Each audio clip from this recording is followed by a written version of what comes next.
pas que je suis un bon réalisateur, je dis j'ai fait un beau film. Ce que je suis certain, c'est que ce film m'a vraiment transformé. Combien de cinéma est important pour nous? Est-ce que les gens ont envie qu'on leur parle de la vie? Les cinéastes ont besoin qu'on s'intéresse à eux, vous le savez.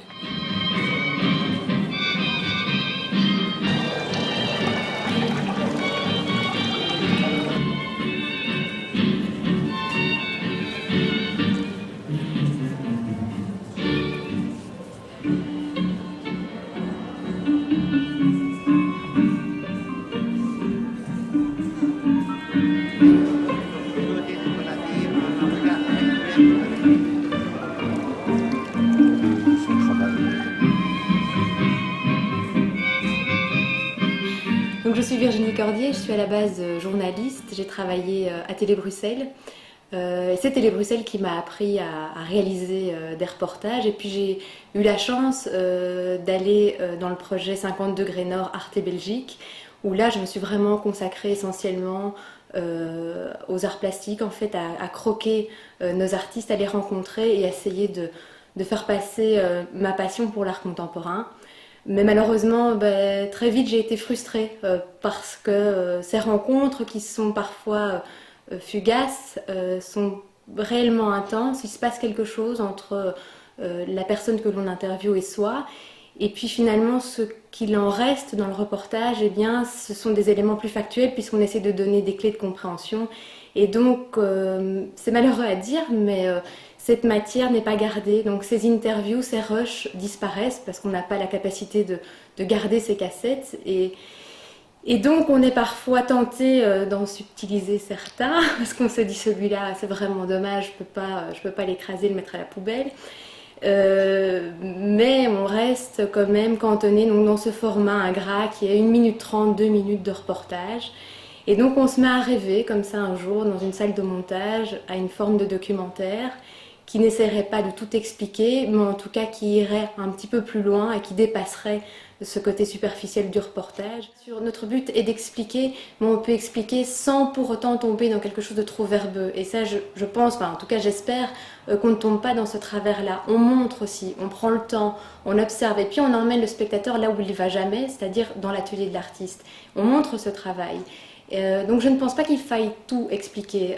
Justement, la démarche dans l'histoire d'artiste, c'est d'essayer de sentir les choses et de susciter l'émotion ou non, parce qu'on peut ne pas aimer ce que fait Johan Meul ou une Marie-Jo Lafontaine, qu'importe, mais sentir qu'il y a effectivement quelque chose de l'ordre de l'émotionnel qui agit dans le j'aime ou je n'aime pas. Je n'étais pas persuadé de vouloir faire de l'art, d'ailleurs j'y suis arrivé relativement par hasard. Ce que je me suis rendu compte avec l'art, au départ en tout cas, c'est que ça me permettait d'assumer le désir de singularité, donc le désir d'être un peu différent. Mais l'objectif est avant tout de pouvoir au fur et à mesure développer un regard poétique sur le monde.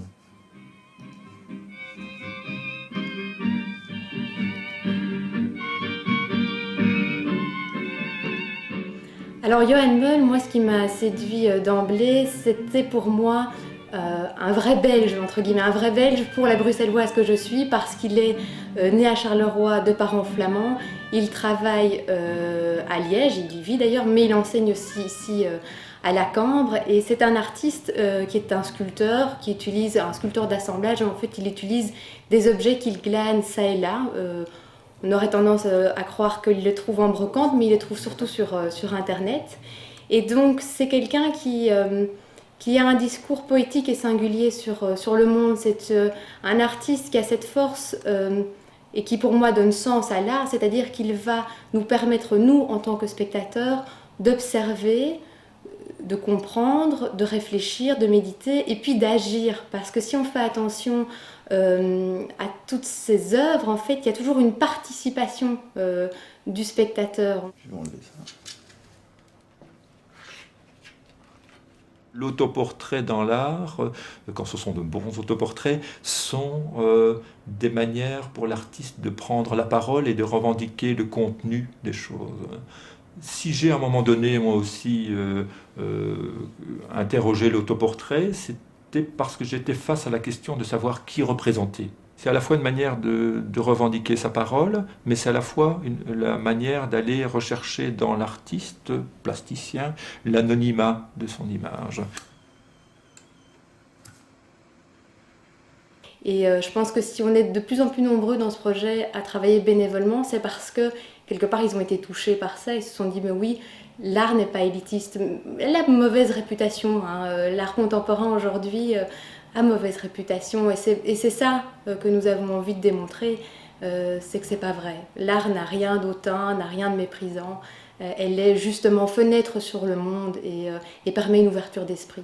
Bon, j'ai eu la chance très jeune d'avoir été traînée dans les musées et puis d'avoir rencontré des artistes qui sont devenus des amis, mais je sais que pour arriver à ça, bon, c'est un concours de circonstances, mais que tout le monde peut à un moment donné dans sa vie se retrouver face à une œuvre et se remettre complètement en question. Et ça, c'est extraordinaire. Ça peut être une œuvre plastique, ça peut être une œuvre musicale, ça peut être un film. Je pense que l'art, c'est ça. C'est vraiment une manière de se questionner, de se penser.